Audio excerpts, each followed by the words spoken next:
Hey friends, David.Kontsevenko here at Movement Mortgage.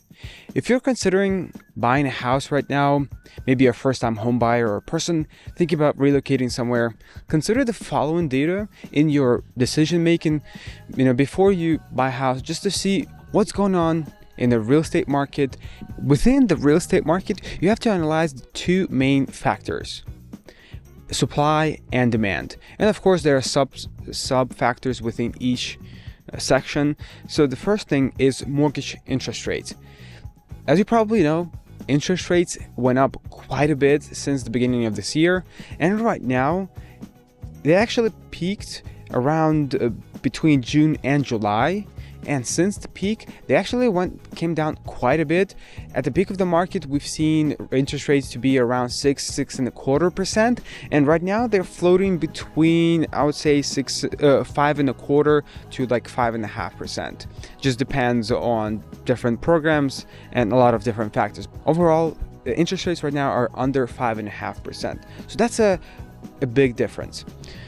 Well, how does this play a role on the market?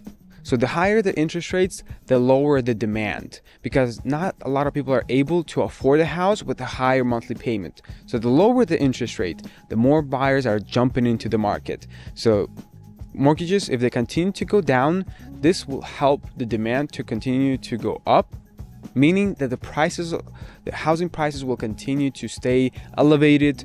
Maybe they just continue to stay about the same or even appreciate. Nobody knows for sure, but we'll see what happens in the near future. So the next factor that we need to analyze is the housing prices. They've actually been relatively stable, and since the beginning of this year, they continue to go up. So they haven't went down, at least on a macro perspective from the national side. All right, moving on to the next thing, buyer's demand. We already went over the mortgages, how it plays a role on the demand side. And the other thing is the behavior itself, the psychology of the buyers. So one factor that influenced people from joining the market or exiting the market is the fears of the recession. We'll see how this will continue to play a role. Maybe there will be even less buyers in the market if people are becoming even more and more fearful, especially when it becomes official. Technically, we are in a recession. We're in 2 consecutive quarters of negative GDP. It's technically here. Of course, it will take a long time for it officially to be a recession. So we'll see how this will affect the behavior of the people. Maybe it will have a minimum impact, but we'll see how this will play a role. But it's something to consider. Another fact to consider within the demand side of things is the seasonality. Typically, the supply and demand is seasonal. Historically speaking, during the spring season, that's when we see a lot of houses are put in the market, and a lot of people are moving because they want to move out into the new house especially before the school starts. But coming closer to the winter, the more and more inventory piles up, usually because there's not enough demand. People already moved. It's not very convenient for them to move during middle of summer to the winter because they're already settled. They don't want to move their kids around. Their kids already in schools. So it's not very comfortable for people to move in that period of time. So we'll see how this will play a role. We know that the interest rates are coming down. Maybe they continue to go down, so this might prompt the prices, but seasonality might put a cap on that. So we might see stable prices, or overall, there's a possibility the prices go down. However, nobody knows for sure. All right, so another factor to analyze from the demand side of things is that the mortgage application have been going down quite a bit since the beginning of this year. This one, I think it's important to see if the demand goes up with the decrease in interest rates. If it goes up in the next a month or two, if this data comes out that it's going up, then I think it might be a good time for people to buy in and get into the market while the inventory is piling up, getting higher and higher. All right, moving on to the next thing, pending home sales. This one is very important. This is from the supply side of things. Pending home sales, meaning there's less houses under contract, meaning not as many houses are being sold. And another factor to confirm this from the supply of things is that new home sales are down.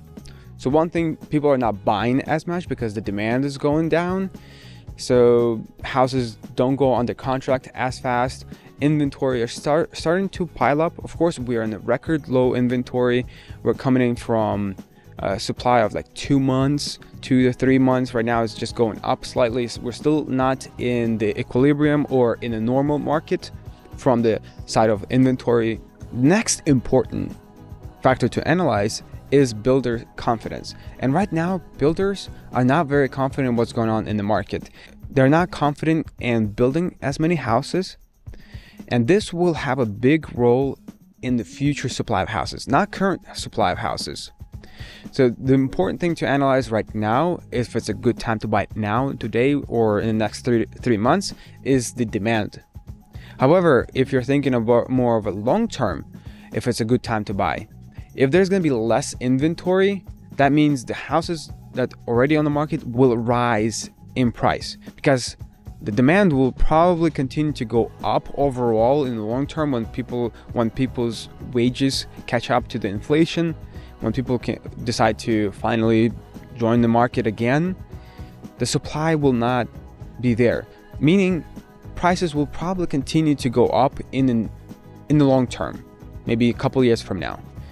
However, in the short term, the builder's confidence is not as important. So it's very important to analyze right now both data, the long term, the short term. Short term is more important, especially if those who are thinking of buying a house in the next 6 to 12 months.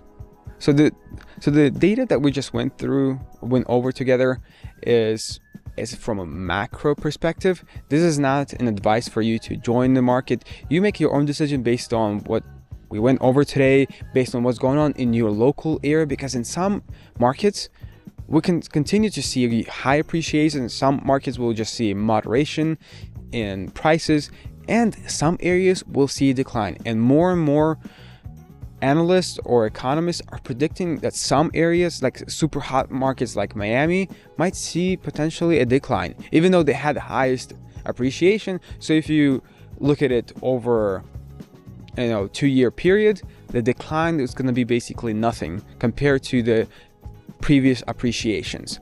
So it's something to consider. If you want to buy a house in the next 6 to 12 months, please feel free to reach out to me. Would love to help you as much as possible. I'm a loan officer here at Movement Mortgage, so I'd love to give you any advice, any information that could be helpful to you. If you're thinking about relocating somewhere or buying a house in the next 6 to 12 months, please feel free to reach out to me. Would love to help you as much as possible. Maybe I can guide you in the right direction, find somebody else like a different loan officer or a real estate agent in your area. Thank you for watching this video. If you like this type of content, please hit the like button, consider subscribing to my YouTube channel, and comment down below what you would like me to cover next. And I'd love to see you on the next one.